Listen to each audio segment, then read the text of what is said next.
vamos ouvir a palavra de Deus, agora por meio da pregação. Apocalipse capítulo 16, chegamos ao capítulo 16 do livro do Apocalipse. No capítulo 15, nós vimos que estas taças que seriam esvaziadas, derramadas, as taças da ira de Deus sobre Jerusalém, sobre a besta também identificada pelo imperador romano e o sistema político e também ideológico representado pelo Império Romano. As taças da ira de Deus então seriam derramadas em juízo contra a circuncisão, mas também contra a incircuncisão. É interessante este momento marcante registrado no livro do Apocalipse, são profecias de coisas que deveriam acontecer e que aquela geração não passaria sem poder testemunhar, onde não existiria mais termos como judeus e gentios, mas a partir daí, com a queda do antigo sistema judaico, no ano 70, a queda de Jerusalém, ou seja, o encerramento daquela era, e agora o novo Israel de Deus assumindo posição de destaque, nós não teríamos mais aquela distinção entre judeus e gentios, mas agora entre crentes e descrentes, ou entre crentes e incrédulos. Então, nós vamos começar a ver hoje o capítulo 16, o nosso propósito não é estudá-lo por completo, uma vez que existem muitos detalhes que precisam ser observados e aplicados, mas a nossa intenção, o nosso desejo é deixar, a partir da sétima praga, ou do sexto flagelo, ou da sexta praga, deixar esse assunto para a sequência, para o próximo sermão, onde nós vamos encontrar a famosa batalha do Armagedon. Então, eu vou ler todo o capítulo para a nossa compreensão, ou primeiro contato aqui com o texto, e depois nós vamos trabalhar e vamos procurar analisar pelo menos as 5 primeiras pragas, as 5 primeiras taças do juízo de Deus.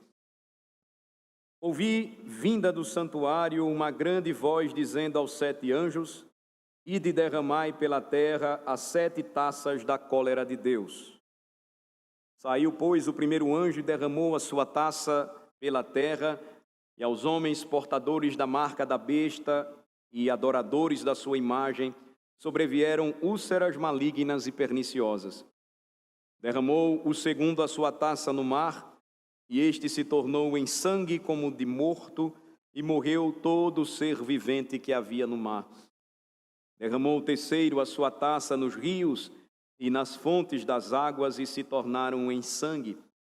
Então ouvi o anjo das águas dizendo: tu és justo, tu que és e que eras o santo, pois julgastes estas coisas. Porquanto derramaram sangue de santos e de profetas, também sangue lhes tens dado a beber, são dignos disso. Ouvi do altar que se dizia: certamente, ó Senhor Deus Todo-Poderoso, verdadeiro e justo são os teus juízos. O quarto anjo derramou a sua taça sobre o sol, e foi-lhe dado queimar os homens com fogo. Com efeito, os homens se queimaram com um intenso calor e blasfemaram o nome de Deus, que tem autoridade sobre estes flagelos, e nem se arrependeram para lhe darem glória. Derramou o quinto a sua taça sobre o trono da besta, cujo reino se tornou em trevas, e os homens remordiam a língua por causa da dor que sentiam, e blasfemaram o Deus do céu por causa das angústias e das úlceras que sofriam, e não se arrependeram de suas obras. Derramou o sexto a sua taça sobre o grande rio Eufrates, cujas águas secaram para que se preparasse o caminho dos reis que vem do lado do nascimento do sol. Então vi sair da boca do dragão, da boca da besta e da boca do falso profeta, 3 espíritos imundos semelhantes a rãs, porque eles são espíritos de demônios, operadores de sinais, se dirigem aos reis do mundo inteiro com o fim de ajuntá-los para a peleja do grande dia do Deus Todo-Poderoso. Eis que venho como vem o ladrão. Bem-aventurado aquele que vigia e guarda as suas vestes, para que não ande nu e não se veja a sua vergonha. Então os ajuntaram no lugar em que em hebraico se chama Armagedon, ou Armagedon. Então derramou o sétimo anjo a sua taça pelo ar, e saiu grande voz do santuário, do lado do trono, dizendo: feito está. E sobrevieram relâmpagos, vozes e trovões, e ocorreu grande terremoto, como nunca houve igual desde que há gente sobre a terra. Tal foi o terremoto, forte e grande, e a grande cidade se dividiu em 3 partes, e caíram as cidades das nações. E lembrou-se Deus da grande Babilônia, para dar-lhe o cálice do vinho do furor da sua ira. Todas as ilhas fugiram, e os montes não foram achados. Também desabou do céu sobre os homens grande saraivada, com pedras que pesavam cerca de 1 talento. E por causa do flagelo da chuva de pedras, os homens blasfemaram de Deus, porquanto o seu flagelo era sobremodo grande. Então nós temos aqui a leitura do capítulo 16. Você observa que são 7 taças. Estas taças aqui, elas são derramadas e nelas contém-se a ira de Deus, ou o vinho do furor da ira de Deus, como em outras passagens nós já vimos. A primeira taça, então, versículos 1 e 2, faz referência à punição que o povo pactual de Deus, porque rejeitou a palavra do Senhor, representado em Jerusalém, receberia punição por idolatria. Observem, versículos 1 e 2. A referência aqui é que ninguém poderia mais entrar no templo celestial até que todas estas taças fossem esvaziadas ou derramadas. Nós vimos isso no capítulo anterior. Confiram comigo, por favor, capítulo 15, versículo 8. O santuário se encheu de fumaça procedente da glória de Deus e do seu poder, e ninguém podia penetrar no santuário. Nós agora notamos com as taças, seria de forma rápida, sucessiva e poderosa, porque completa. Então, é como se uma orquestra começasse a apresentar de forma harmoniosa um concerto, e em determinada apresentação daquele concerto, em determinado momento, você tem o chamado crescendo, ou seja, a música ela começa de forma suave, a ideia de que ela ainda não está sendo apresentada em toda a sua pujança e força, mas à medida em que cresce, você tem uma ampliação do som, e de forma harmoniosa, ao mesmo tempo poderosa e belíssima, vai tomando todo o espaço, todo o teatro onde a orquestra se apresenta.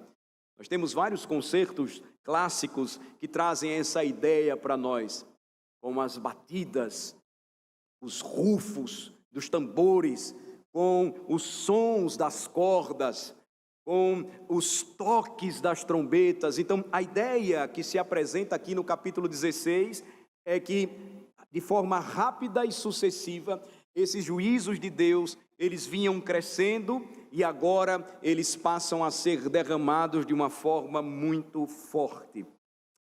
Os efeitos dessas taças aqui, 7 taças sendo esvaziadas, são paralelos aos efeitos, como disse aos irmãos, das 7 trombetas tocadas anteriormente. Mas estas trombetas tendiam a destruições parciais, nós vamos perceber isso. Vimos que elas vêm em medidas de terços, ou seja, o seu impacto é parcial, a sua destruição é parcial, para que desse tempo, a fim de que os homens se arrependessem. Mas, uma vez que não se arrependem, observem, as taças agora oferecem um impacto mais completo, mais total. Como disse aos irmãos, capítulo 16 aqui nos mostra que chegamos em nossa leitura ao crescendo, ou seja, Jerusalém está prestes a ser destruída. Jerusalém está prestes a não mais existir. A referência aqui a toda aquela antiga estrutura, aquele antigo corpo religioso, aqueles mesmos que rejeitaram o Messias e, mancomunados com Roma, a grande besta, pediram a sua crucificação e morte. Além disso, observem, vocês devem ter notado algumas semelhanças com o que nós já estudamos no livro do Êxodo. Observem que essas pragas, elas se assemelham àquelas que destruíram o Egito e que nós lemos no livro do Êxodo. Nós temos estudado esses dois livros em paralelo e temos percebido as suas semelhanças. Nós temos estudado o livro do Êxodo e temos também percebido que o padrão de salvação ensinado em Êxodo, ele iria se repetir na história da redenção de todo o povo de Deus. E aí nós chegamos no último livro da Bíblia, o livro que fecha o cânon das Escrituras, e o que é que nós encontramos? Observem, se eu fosse citar aqui essa primeira praga que é mencionada em Apocalipse 16, nos versículos 1 e 2. O versículo de número 2 diz que o primeiro anjo ele sai, ele derrama a sua taça sobre a terra, e aos homens portadores da marca da besta e adoradores da sua imagem sobrevieram úlceras malignas e perniciosas. Observem a semelhança. Então disse o Senhor a Moisés e a Arão: apanhai mãos cheias de cinza de forno, e Moisés atire-a para o céu diante de Faraó. Ele se tornará em pó miúdo sobre a terra do Egito e se tornará em tumores que se arrebentem em úlcera nos homens e nos animais por toda a terra do Egito. Eles tomaram cinza de forno e se apresentaram a Faraó. Moisés atirou-a para o céu e ela se tornou em tumores que se arrebentavam em úlceras nos homens e nos animais. De maneira que os magos não podiam permanecer diante de Moisés por causa dos tumores, porque havia tumores nos magos e em todos os egípcios. Porém o Senhor endureceu o coração de Faraó e este não os ouviu como o Senhor tinha dito a Moisés. Está lá em Êxodo capítulo 9, a partir do versículo 8. E aí nós temos um sentido muito importante quando estudamos Apocalipse capítulo 16, essa semelhança, na verdade, esse padrão de juízo de Deus contra o Egito, que nós lemos em Êxodo, se repetindo agora em Apocalipse 16, mas não contra o Egito, notem, contra Israel. O significado disso nos parece ser que a velha Jerusalém havia se tornado como seu antigo inimigo, o Egito, e que agora os cristãos odiados estavam prestes a experimentar de seu Senhor grandiosa libertação. A ideia aqui, notem, irmãos, é que um novo êxodo aconteceria. E esses cristãos odiados, perseguidos injustamente, servos, irmãos, filhos de Deus e pertencentes ao Messias, eles assumiriam o lugar do antigo Israel, apresentando-se agora como o novo Israel. Então, é uma estrutura muito parecida. Nós já vimos isso. Quem carregava a marca da besta? Os judeus do primeiro século. Foram esses mesmos judeus que gritaram na crucificação de Jesus: nós não temos outro rei, senão César. Eles disseram isso. Pilatos lhes perguntou: mas este não é o rei dos judeus? Não, nós não temos outro rei. Nosso rei é César. Então, eles agora estavam sofrendo de feridas terríveis. Eles se orgulhavam porque estavam livres da idolatria, mas na verdade eram escravos de um sistema político idólatra. Eles dobraram seus joelhos ao imperador romano. Eles estavam, sim, escravizados pela idolatria. Essas feridas apareceram, observem o versículo 2 aí do Apocalipse 16, apareceram sobre aqueles que adoravam a imagem da besta. Essa praga, irmãos, ela é específica. Ela é uma resposta à infidelidade pactual. Ela havia sido prometida a Israel séculos antes de uma forma que os ligaria ao Egito. Lembrem-se, nós lemos em Deuteronômio 28, Deuteronômio 28, versículos 27 e 35. Veja só, Deuteronômio 28, versículos 27 e 35. Lá nas maldições do pacto, se Israel rejeitasse o seu Senhor, seguindo os falsos deuses dos povos, ou seja, praticando a idolatria, versículo 27, o Senhor os feriria com as úlceras do Egito, com tumores, com sarna e com prurido. E notem o final do versículo 27, sem a possibilidade de cura, e de que não possas curar-te. Versículo 35, o Senhor os feriria com úlceras malignas nos joelhos e nas pernas, das quais, ele repete, eles não poderiam se curar, desde a planta do pé até ao alto da cabeça. Deuteronômio diz que são feridas que não podem ser curadas, e Apocalipse 16 nos revela que o caso é semelhante aqui. Estas feridas ou úlceras aparecem na primeira taça da ira do Cordeiro, mas aqueles que sofrem com elas ainda estão sofrendo quando a quinta taça é derramada, ou seja, eles não conseguiram se recuperar, eles não conseguiram obter a cura. A primeira taça foi derramada, ou seria derramada, e eles continuariam feridos, cheios de úlceras, cheios de dores. Vejam o versículo 11 do capítulo 16 do Apocalipse. E blasfemaram o Deus do céu por causa das angústias e das úlceras que sofriam. Então, você percebe um padrão, você percebe uma semelhança, e aqui um detalhe para nós, uma lembrança para nós. Deus a tudo vê.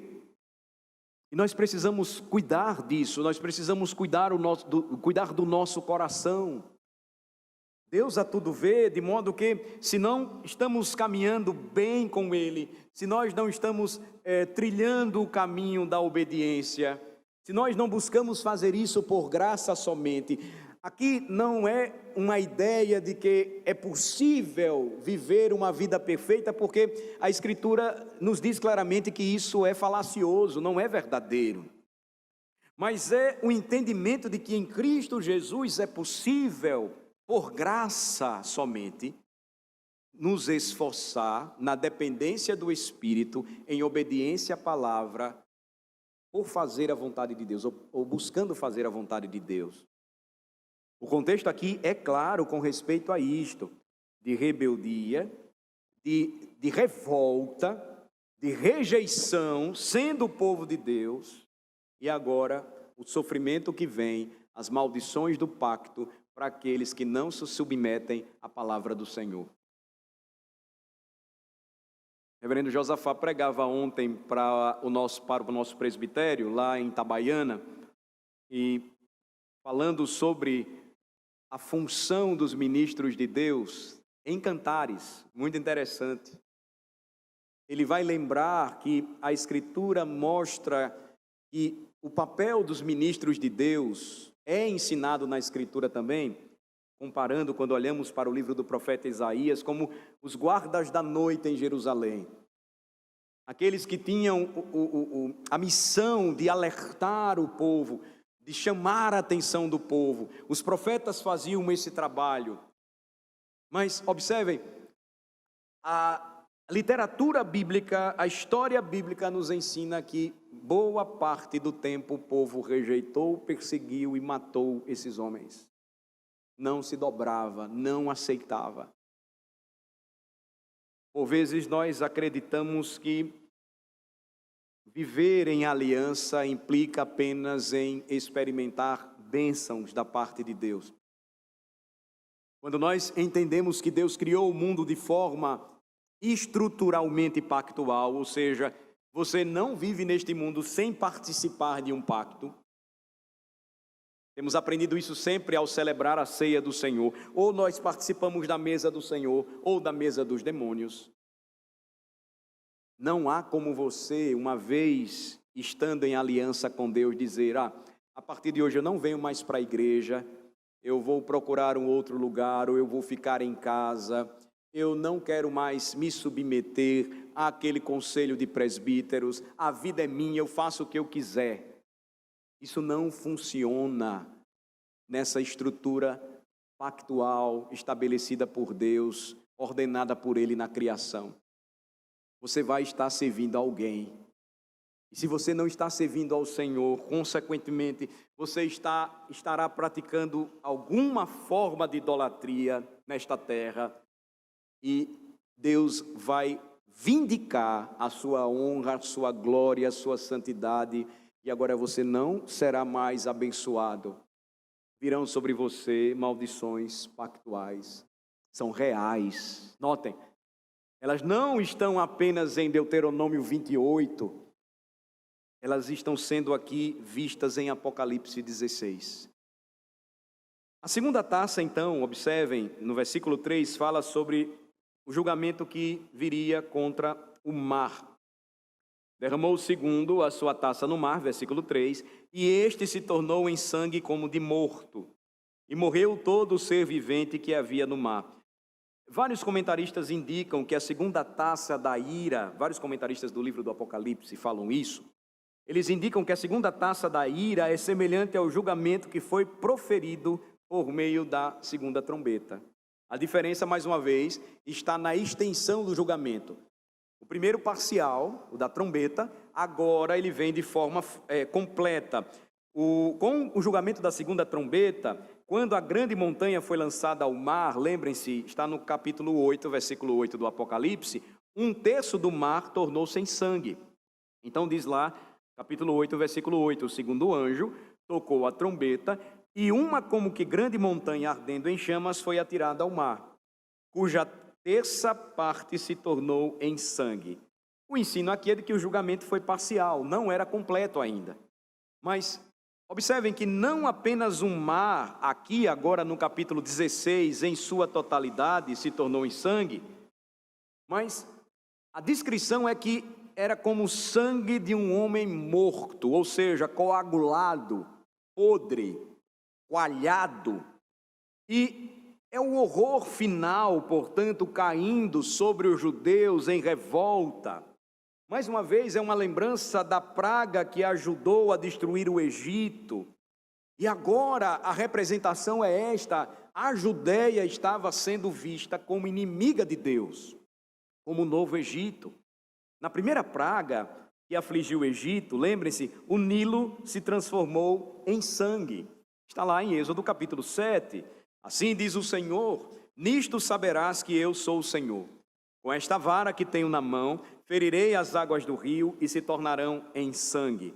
Os peixes que estão no rio morrerão, o rio cheirará mal e os egípcios terão nojo de beber água do rio. Então você vai ter a descrição em Êxodo 7, versículo 17 e 18, a respeito desta praga terrível que caiu no passado sobre o Egito.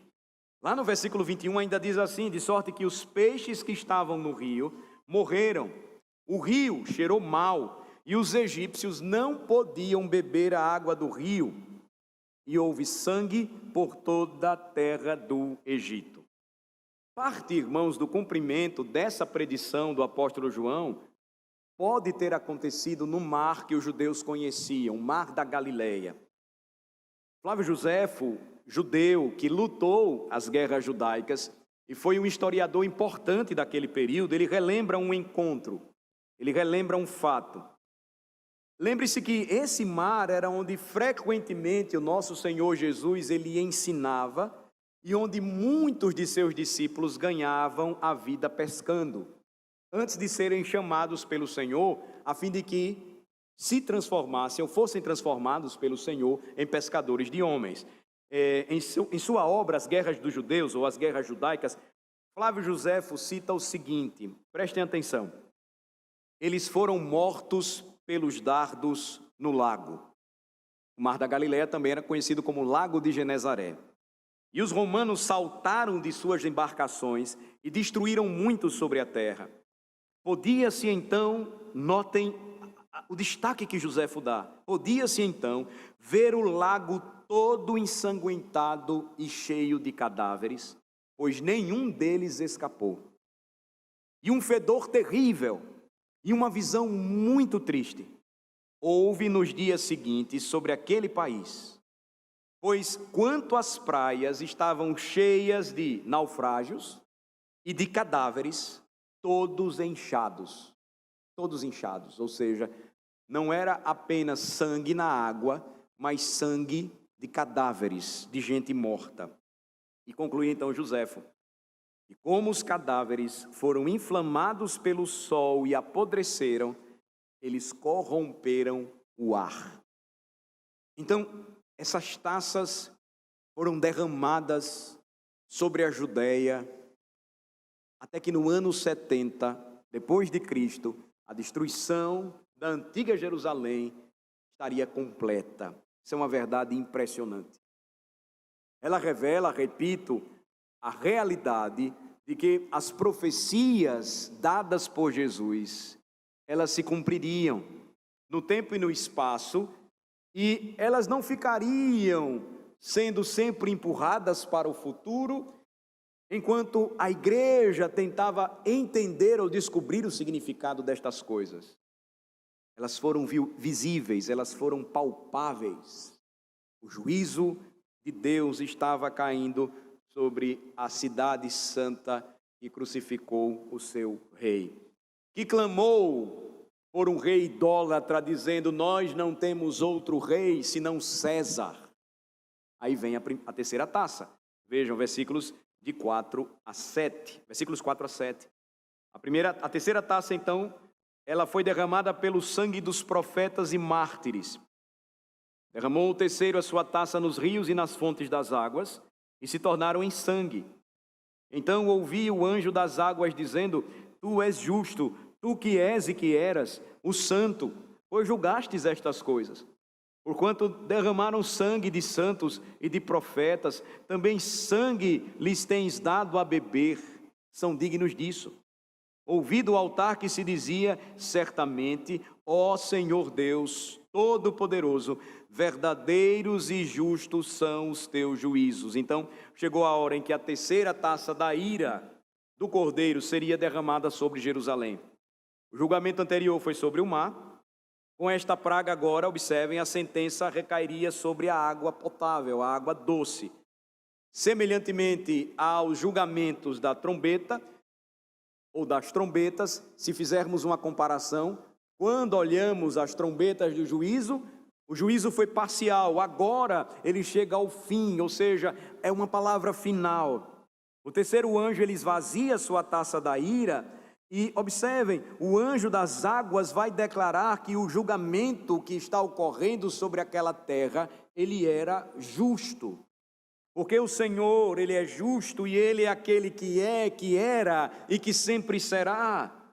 Ele é quem determinou esta calamidade, e a igreja do Senhor hoje precisa estar atenta a isso. As calamidades que vêm sobre o mundo, elas são dadas ou enviadas pelo Senhor, para que os homens se arrependam de seus pecados e se voltem para o seu Filho Jesus Cristo, enquanto ainda lhes resta tempo. Porque, como diz o Salmo 2, dentro em pouco a sua ira se inflamará, e abençoados somente serão aqueles que se refugiarem nele. A próxima declaração do anjo das águas ajuda a confirmar o lugar onde esta frase, então, ela se encaixa. Como cidade, o assassinato de profetas, tristemente, na história, era a assinatura da cidade de Jerusalém. Veja só, 2 Crônicas capítulo 36, versículos 15 e 16, vejam comigo. Isso não era algo novo sobre a antiga Jerusalém. 2 Crônicas capítulo 36, versículos 15 e 16.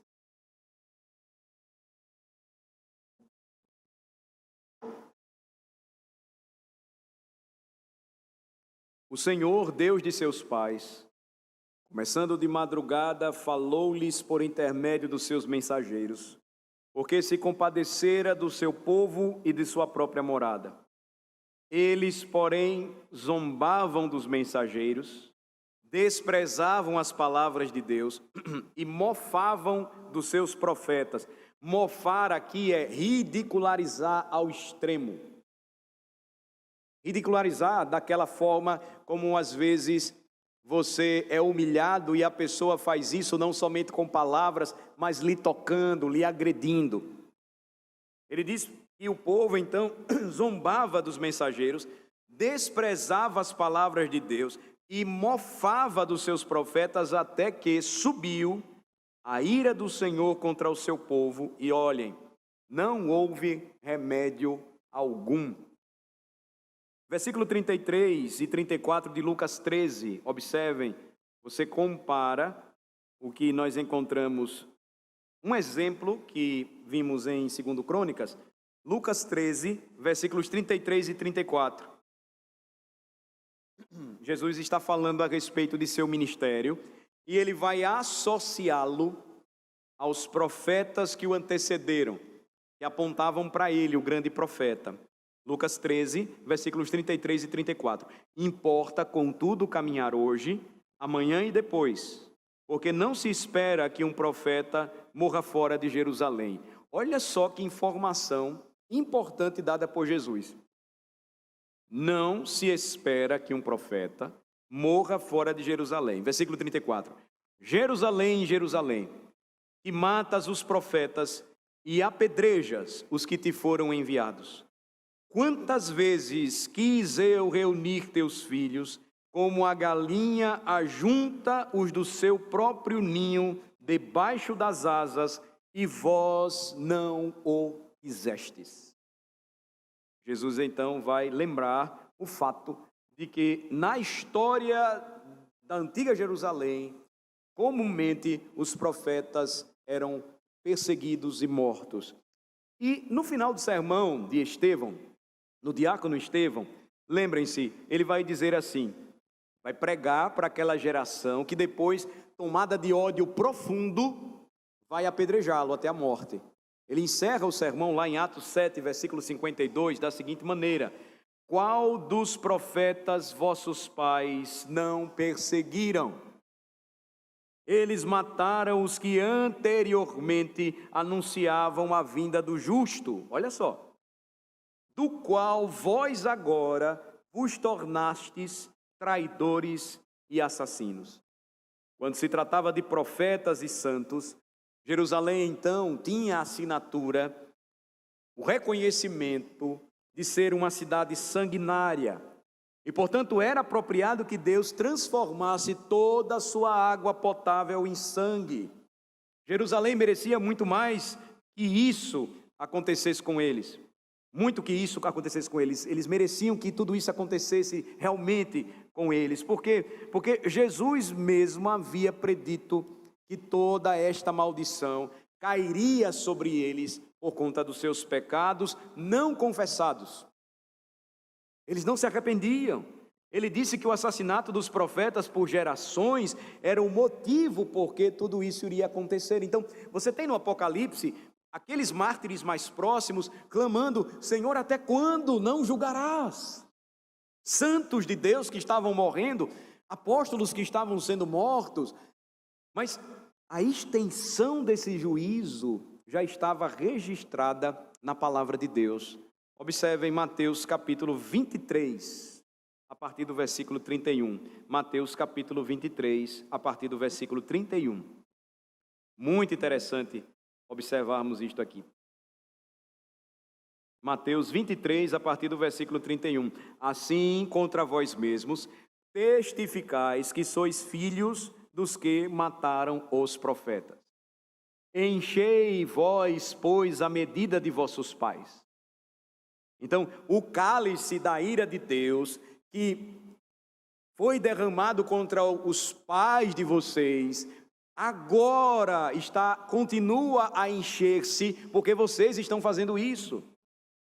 Versículo 33, serpentes, raça de víboras, como escapareis da condenação do inferno?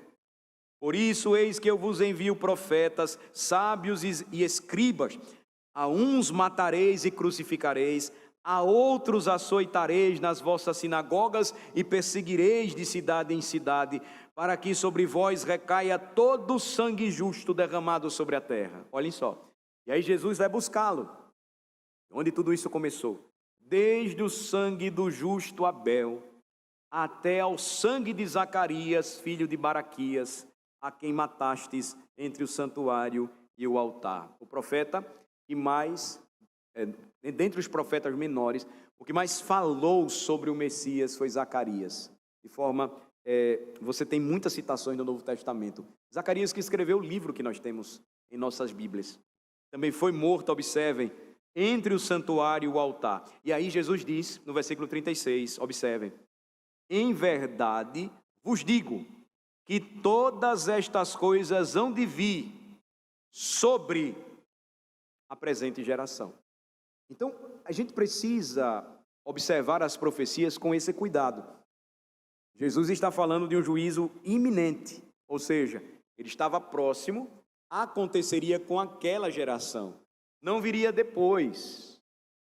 Ele seria um juízo completo sobre a antiga Jerusalém, mas um anúncio de um grande e terrível juízo no dia final. Mas nós não podemos passar por cima do ensino do próprio Redentor. Ele fala que sobre aquela geração, presente geração, sobreviria todos os juízos descritos e que nós estamos então conferindo em Apocalipse 16. Anteriormente, lembrem-se, os mártires clamaram debaixo do altar. Eles estavam clamando por juízo, vingança da parte de Deus, por sua morte, por seu martírio. Apocalipse 6, voltemos para lá, por favor. Apocalipse 6, versículos 9 e 10, para que a gente lembre. Em Apocalipse 6, você encontra os mártires sob o altar, clamando por juízo de Deus. Apocalipse 6, versículos 9 e 10, quando ele abriu o quinto selo, vi debaixo do altar as almas daqueles que tinham sido mortos por causa da palavra de Deus e por causa do testemunho que sustentavam. Então eles foram mortos, eles não foram mortos por qualquer razão, eles foram mortos por sua fidelidade a Deus. Eles haviam sido mortos porque eles sustentaram o testemunho. Era fácil escapar, não ser condenado à morte. Bastava dizer que César era também Deus, bastava se curvar perante César, o imperador, a besta que emerge do mar, e então adorar livremente e prestar culto ao seu Deus, mas era necessário reconhecê-lo também como Deus. Os cristãos jamais poderiam admitir tal coisa, e por causa da palavra, por causa do testemunho que sustentavam, eles foram perseguidos, e a perseguição começou em Jerusalém. Eles eram entregues, eles eram presos e levados a julgamento pelos seus próprios irmãos. Então no versículo 10, eles clamaram em grande voz, dizendo: até quando, ó soberano Senhor, santo e verdadeiro, não julgas, nem vingas o sangue dos que habitam sobre a terra? Aí nós chegamos no capítulo 16. A tribulação, então, das trombetas, viria como resposta ao clamor dos mártires por justiça, e agora a conclusão desta justiça, de sua aplicação, era iminente, ou seja, estava próxima, muito próxima. E é assim que uma outra voz vem do altar, ecoando os sentimentos do anjo das águas: certamente, ó Senhor Deus Todo-Poderoso, verdadeiros e justos são os teus juízos. O povo de Deus sempre foi um povo de fé. O povo de Deus sempre caminhou neste mundo crendo nas promessas de Deus. O povo de Deus sempre afirmou, através da sua adoração e pregação, que o Senhor é o Deus Todo-Poderoso, que os seus juízos são verdadeiros e justos e que a sua palavra não falha. Nós precisamos redescobrir, irmãos, uma doutrina tão esquecida em nossos dias, que trata sobre os atributos de Deus. quem de fato Ele é. Nós precisamos compreender o que a Escritura fala, porque se nós não debruçarmos o nosso coração e meditarmos sobre estas verdades, nós começaremos a vacilar quanto à nossa fé. Nós facilmente iremos nos rebelar. Nós vamos começar a questionar o que a palavra nos ensina. Nós vamos começar a duvidar das profecias. Imaginem se tudo isso por séculos não tivesse se cumprido. Quando se cumpriria? Quantos cristãos morreriam sem esperança, sem algo palpável na história? Uma vez que o Senhor ensina que os seus juízos são verdadeiros e justos, não há como ler a Escritura sem perceber. Ele fez isso com o Egito, ele fez isso com a Babilônia, ele faria isso com a antiga Jerusalém por se rebelar contra o Senhor. E então, a antiga Jerusalém, a antiga Judeia, agora assumiria o papel do Egito. Vamos observar até a quarta taça e então deixaremos as outras para o próximo domingo. Apocalipse 16, versículos 8 e 9, a quarta taça fala de um pôr do sol pactual. Quarta taça, pôr do sol pactual. O quarto anjo derramou a sua taça sobre o sol. Foi-lhe dado queimar os homens com fogo. Com efeito, os homens se queimaram com um intenso calor e blasfemaram o nome de Deus, que tem autoridade sobre estes flagelos, e nem se arrependeram para lhe darem glória. As versões então são ampliadas, como nós temos visto, dos julgamentos da trombeta. A quarta trombeta, lembrem-se, fez com que o sol ele diminuísse junto com a lua e as estrelas, mas apenas a sua terça parte. Lá em Apocalipse 8, 12 diz: o quarto anjo tocou a trombeta e foi ferida a terra, ou foi ferida a terça parte do sol, da lua e das estrelas, para que a terça parte deles escurecesse e na sua terça parte não brilhasse, tanto o dia como também a noite. Mas agora observem que com o julgamento da quarta taça da ira do Cordeiro, no capítulo 16, o calor do sol aumentou tanto que os homens foram queimados por ele. Nos documentos históricos das guerras judaicas, Flávio Joséfo, ele não vai registrar nada a respeito de um calor extraordinário do sol queimando os judeus. De modo que agora nossa atenção deve se voltar para uma possível simbologia. Nós temos vários símbolos no livro do Apocalipse. E aqui nós, mais uma vez, lembramos que este julgamento é um julgamento pactual. Olhem novamente o que vimos em Deuteronômio 28. É o julgamento pactual caindo sobre Jerusalém, assim como as maldições de Deuteronômio haviam predito. Deuteronômio 28, versículo 22. O Senhor te ferirá com a tísica e a febre e a inflamação, e com o calor ardente e a secura, e com o crestamento e a ferrugem, e isto te perseguirá até que pereças. O que é de nos surpreender aqui sobre esse julgamento é que à medida que o precursor do inferno se aproximava, os homens sob juízo não consideraram o arrependimento. Notem, o versículo 9 diz que eles se queimaram com intenso calor, eles blasfemaram contra o nome de Deus, ao invés de se arrependerem. Aquele que tem autoridade sobre estes flagelos, e não se arrependeram para lhe darem glória. O que chama a atenção aqui é que eles não se arrependem, mas eles vão blasfemar o nome de Deus. E isso nos lembra que uma resposta apropriada a cada juízo de Deus sobre a terra nunca deve ser indiferença, incredulidade, medo, no sentido de fugir da presença de Deus, mas de reverente temor, de devoção, de uma renovação pactual, de uma reafirmação da fé, confiando que Deus é o guarda de Israel. Ele é aquele que protege todo o seu povo. Aqui, meus irmãos, nós somos lembrados também que nem sempre aquilo que nós pensamos, em geral, é verdade. A gente costuma ouvir, normalmente, que se alguém não se converter pelo amor, virá pela dor. Aqui a turma está queimando. Está queimando. Aqui eles ainda estão cheios de feridas, de úlceras. Eu já cansei de fazer aqui atos de gratidão por pessoas, por quem a igreja orou, que quase morreram e nunca mais voltaram para a igreja.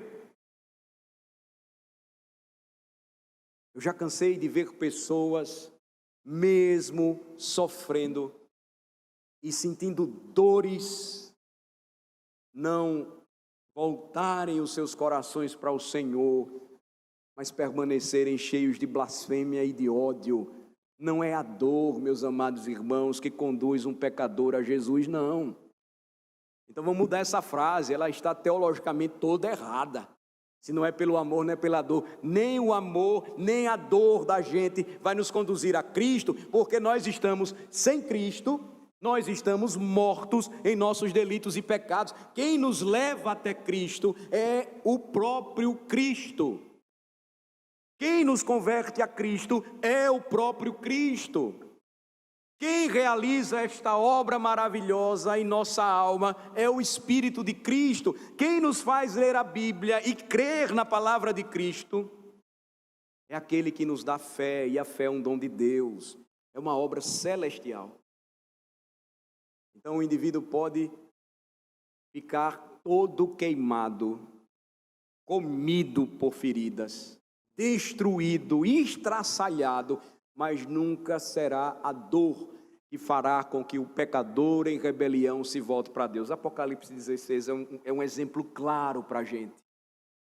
Só quem realiza a obra de conversão é aquele que tem poder para fazer o pecador nascer de novo. O Efésios 2, ele vos deu vida, estando vós mortos em vossos delitos e pecados. Dá para eu entrar na quinta taça, e aí a gente termina. Vamos lá. Capítulo 16, versículos 10 e 11, nós temos então agora um julgamento sobre Roma.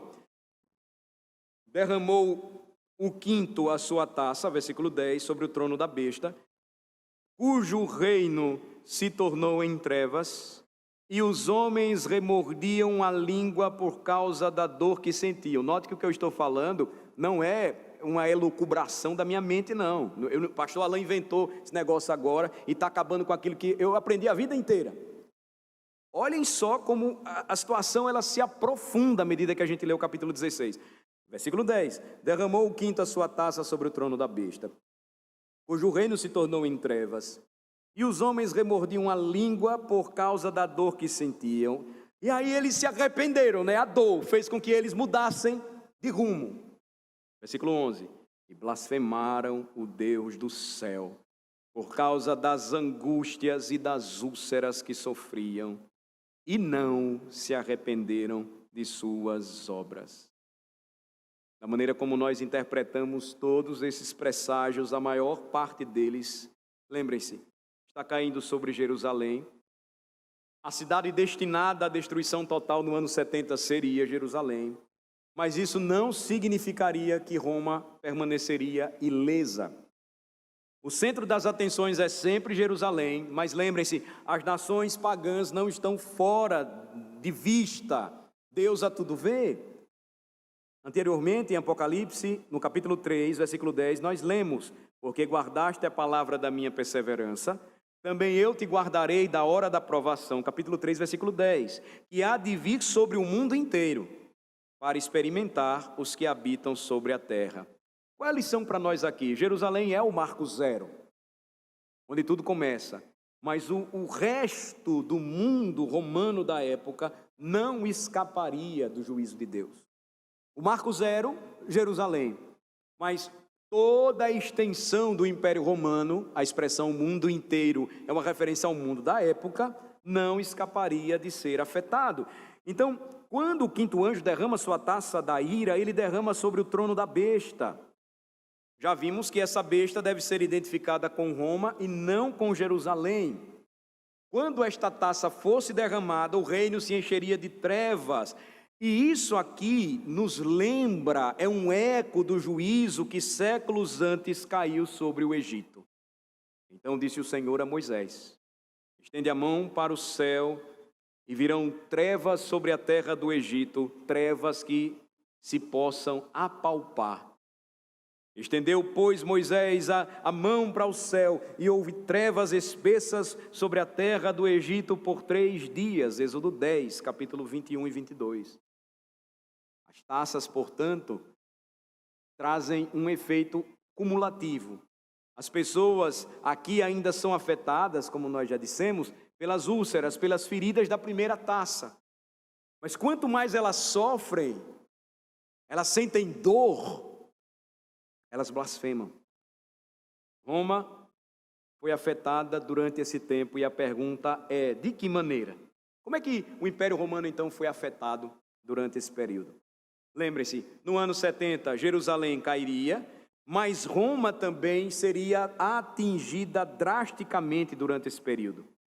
Na verdade, há poucas dúvidas de que os problemas em Roma forneceram os defensores de Jerusalém algumas de suas vãs esperanças. Lembre-se do que nós já vimos em 69. Nero comete suicídio forçado, e aí você tem uma confusão que se segue, o que na história é chamado de o ano dos 4 imperadores. Então, Galba, Otto e Vitélios vão governar sucessivamente o Império Romano por um punhado de meses. E esses 3 seriam sucedidos por Vespasiano. Quem foi Vespasiano? O general que cercou a cidade de Jerusalém. Sabendo de toda essa confusão, ele vai voltar para Roma, ele vai deixar o seu filho, Titus, para capturar a cidade de Jerusalém. Então, essas transições, elas foram todas tumultuadas. Por exemplo, no ano 69, o grande templo de Júpiter, no Monte Capitolino, ele foi totalmente queimado em meio a essas turbulências na cidade romana. O mesmo destino que viria depois ao templo de Herodes, pouco tempo depois. Então, 69 acontece isso em Roma, no ano 70, a destruição completa de Jerusalém. Finalizando então, como prometi, mais uma vez, repito, essa é uma aplicação importante para a primeira parte do nosso sermão, da nossa análise sobre Apocalipse 16. O que traz arrependimento para a vida é o que a nossa Escritura ensina, é o que a nossa interpretação da Escritura, como cremos e confessamos, os padrões de Westminster ensinam. O que traz arrependimento para a vida é a graça de Deus.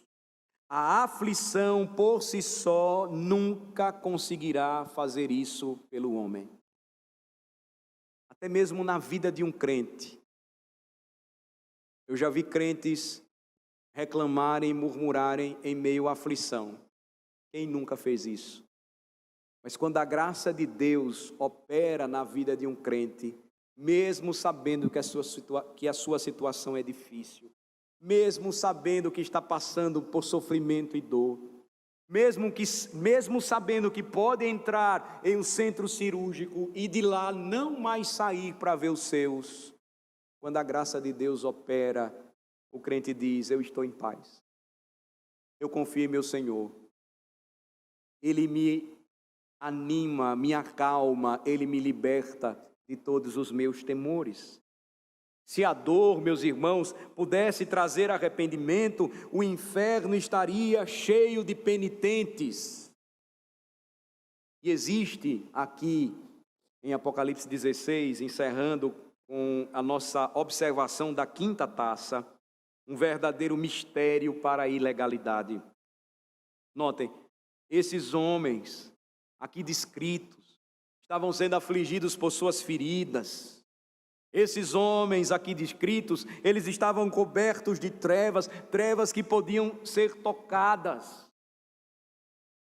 Mas mesmo assim, eles se recusaram a se arrepender.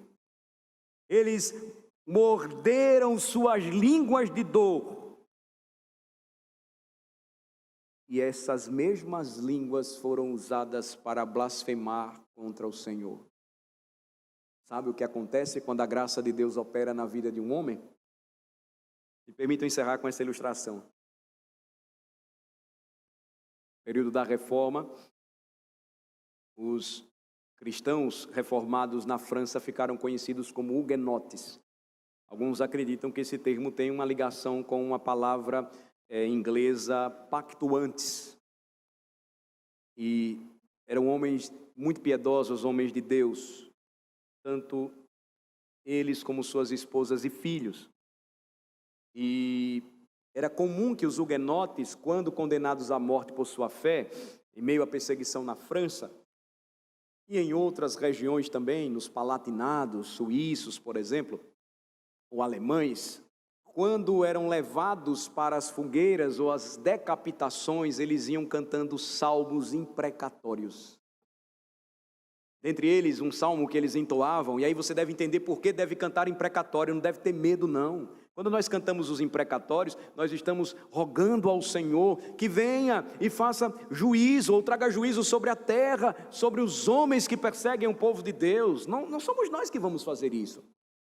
Dentre os salmos imprecatórios que eles cantavam, um deles é aquele que diz: levanta-se o Senhor, dispersam-se os seus inimigos. Eram salmos de Genebra. Os críticos de Calvino naquele tempo apelidaram os salmos de Genebra de as valsinhas de Calvino, porque eles eram cantados em todos os lugares da Europa. Quando a primeira Santa Ceia das Américas foi celebrada aqui no Brasil, na época ainda das viagens por descobrimentos, os salmos de Genebra, o Salmo 5 foi entoado aqui na Baía da Guanabara. Então, os inimigos do povo de Deus, naquele tempo da Reforma, eles não suportavam ver aqueles homens que estavam sofrendo antes da fogueira, ou da decapitação, ou de outros tipos de mortes. Eles eram espancados, eles eram abusados, eram maltratados, eles iam com fome, já enfraquecidos, porque eram forçados a negar o nome do Senhor, e eles não negavam, eles eram forçados a negar suas convicções, e eles não se dobravam. Mas eles iam cantando salmos, e os salmos que eram cantados lembravam aos seus perseguidores as imprecações e o juízo de Deus sobre aqueles que não se arrependessem de seus pecados. Então eles decidiram fazer o seguinte: vamos cortar as suas línguas, vamos cortá-las, para que a gente não ouça, para que nós não escutemos mais estes homens, essas mulheres, indo para a morte e salmodiando. A história então registra que isso não foi suficiente para que eles parassem de cantar. Sem as línguas, eles não podiam mais cantar. Os sons formulados, as palavras, não podiam ser mais apresentadas, cantadas. Mas isso não o impedia que eles fossem até o martírio sofejando, as línguas cortadas, mas os sons dos salmos ainda permaneceriam em suas almas e na consciência de seus perseguidores. Lembrem-se, meus irmãos, vocês estão aqui nesta manhã, assim como eu também, e o que traz um homem à presença de Cristo é a graça de Deus, porque produz verdadeiro arrependimento e fé. A aflição sozinha nunca conseguiu isso e jamais conseguirá. Ninguém vem pela dor. Todos os pecadores sempre foram atraídos até Cristo por sua graça somente. Talvez você tenha passado por um momento em que, em meio ao sofrimento, você buscou o Redentor, mas não pense que foi por seu sofrimento. Mas Deus o usou, operando primeiramente a sua graça, para fazer com que você não esquecesse as palavras do salmista. Porque a tua graça é maior do que a vida. Portanto, os meus lábios te louvam perpetuamente. Vamos orar. Senhor, nosso Deus e Pai, recebe a nossa devoção, porque É maravilhoso, é extraordinário para nós ouvirmos as palavras proféticas do Apocalipse e assim ter as nossas almas animadas, encorajadas a prosseguir, a não retroceder jamais, a não se render jamais, mas a continuar marchando junto ao teu povo com fé, vivendo pela fé e não pelo que vemos, crendo que o verdadeiro amor que declaramos pelo Senhor se deu porque o Senhor nos amou primeiro, e nos arrependemos um dia e cremos em Jesus como nosso Senhor e Salvador, porque Ele nos agraciou, nos escolheu, não viu nada em nós que lhe agradasse, mas decidiu nos escolher. Éramos rebeldes e inimigos, mas Ele decidiu nos amar. E assim, Senhor, nós seguimos, de fé em fé e de glória em glória, e te rogamos, não permitas que nos afastemos, mas que em humildade nos submetamos à tua voz, escutemos atentamente a tua palavra, e confiemos que o Senhor nunca deixou de cumprir aquilo que prometeu. E assim, a tua igreja testemunha de forma viva a sua fé e aguarda o retorno do Rei, sabendo que maior juízo virá no dia final. E bem-aventurados são todos os que se refugiam em Cristo Jesus. Que esta manhã seja também tempo de arrependimento para aqueles que têm caminhado de forma rebelde e blasfema, e creiam no nome do Senhor, que honrem ao Senhor, que tenham prazer em vir à casa do Senhor, porque amam ao Senhor de todo o seu coração. Abençoa-nos, ó Deus, e aplica no poder do teu Espírito tudo o que vimos, em nome de Jesus. Amém.